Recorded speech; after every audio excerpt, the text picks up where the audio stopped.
అందరికీ నమస్తే అండి. ఒక రకంగా కూటమి అంటే టీడీపీకి జనసేనకి గుడ్ న్యూసే. అది గుడ్ న్యూస్ మీన్స్ వాళ్ళు ఎక్స్పెక్ట్ చేసిందే, వాళ్ళు అనుకున్నదే.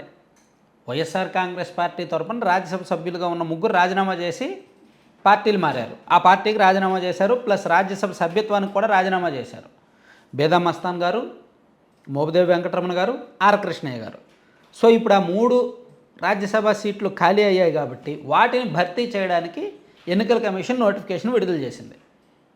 డిసెంబర్ 20వ తేదీన పోలింగ్ జరుగుద్ది. ఈ మూడు కూడా కూటమికే దొక్కుతాయి. కూటమికి ఇప్పుడున్న ఎమ్మెల్యేల సంఖ్య, ఎమ్మెల్యేల బలము ప్లస్ ఎంపీల బలము, ఈ సంఖ్యాబలం చూసుకుంటే ఈ మూడు సీట్లు కూడా కూటమికే దొక్కుతాయి. అందులో ఎటువంటి అతిశయోక్తులు లేవు, వేరే మారు ఆలోచన లేదు. ఇప్పుడు వరకు కూడా యాక్చువల్లీ తెలుగుదేశం పార్టీకి ప్రస్తుతం రాజ్యసభలో ప్రాతినిధ్యం లేదు.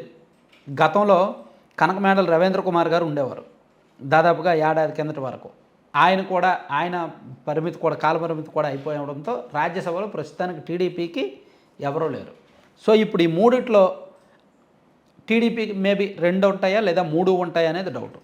జనసేన పార్టీకి కూడా ఇది అవకాశమే. జనసేన పార్టీకి కూడా ఇప్పుడు వరకు రాజ్యసభలో అసలు సభ్యత్వం లేదు, రాజ్యసభలో ఎవరూ లేరు. మొన్నటి వరకు మండలిలో కూడా లేరు. మండలిలో వచ్చింది జనసేన పార్టీకి. ఇప్పుడు రాజ్యసభలో కూడా ఈ మూడిట్లో ఒకటి ఆశిస్తున్నారు పవన్ కళ్యాణ్ గారు. ఒకటి ఇస్తే బాగుంటుంది అనుకుంటున్నారు. సో నాకున్న సమాచారం ప్రకారం ఏంటంటే ఈ ముగ్గురు పార్టీ మారారు కదా, ముగ్గురులో బేదా మస్తాన్ గారికి మళ్ళీ రాజ్యసభకే పంపించే అవకాశాలు ఉన్నాయి. ఆయన తెలుగుదేశం పార్టీలో చేరి టీడీపీ తరఫున రాజ్యసభకు వెళ్తారు అనేది ఉన్న సమాచారం. మరి మిగిలిన 2 ఎవరికి ఇస్తారు అనేది తెలియాల్సి ఉంది. మిగిలిన 2 కూడా టీడీపీలో కొంతమంది ఆశిస్తున్నారు, ఎక్కువ మంది ఉన్నారు. ఈవెన్ జనసేన పార్టీలో కూడా పవన్ కళ్యాణ్ గారు ఒకళ్ళిద్దరు నాయకులను అయితే ప్రిపేర్ చేసి ఉంచారు రాజ్యసభకు పంపించాలి అనేది. సో ఎవరికి ఇస్తారు అనేది కాస్త ఆసక్తికరంగా ఉంది. దీనిలో బీజేపీకి ఇచ్చే అవకాశాలు అయితే దాదాపుగా లేవు.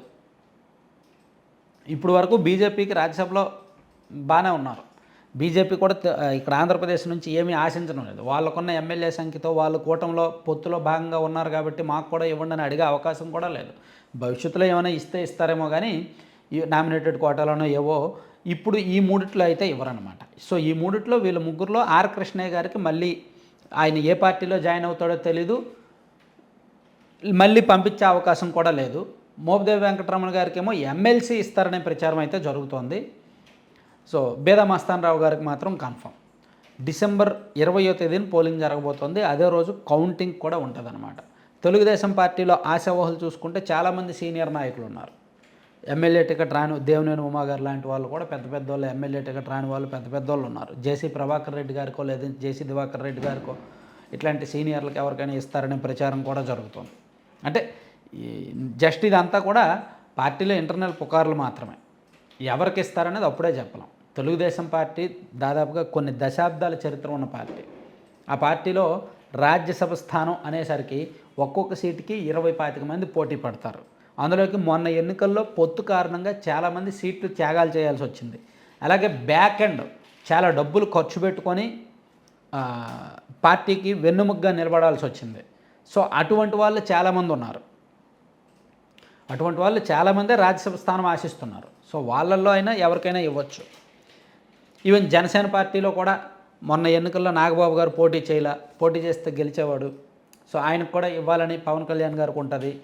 అండ్ జనసేన పార్టీలో మొదటి నుంచి కీలకంగా పనిచేస్తున్న వాళ్ళు ఇంకా కొంతమంది బ్యాక్ అండ్ వర్క్ చేసిన వాళ్ళు కొంతమంది ఉన్నారు. వాళ్ళకి పంపించాలని ఇవ్వాలని ఉంటుంది.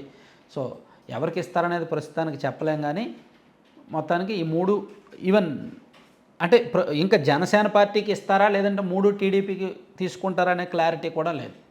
ప్రస్తుతానికి 3 అయితే కూటమికి వస్తాయి. ఇప్పుడు వరకు వాళ్ళకి రాజ్యసభలో ప్రాతినిధ్యం లేదు కాబట్టి ఇది మంచి అవకాశం. డిసెంబర్ 20 నుంచి ఆ ప్రాతినిధ్యం ఉంటుంది.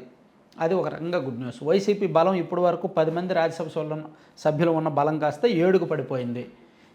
ఆ 7లో అయినా ఉంటుందా, ఇంకా పడిపోద్దా అంటే ఇంకా పడిపోయే అవకాశాలు ఎక్కువగా ఉన్నాయి. ఇంకో 3 వైసీపీకి రాజీనామా చేసి పార్టీ మారే ఆలోచనలో ఉన్నారు. ప్రస్తుతానికైతే చర్చలు జరుగుతున్నాయి.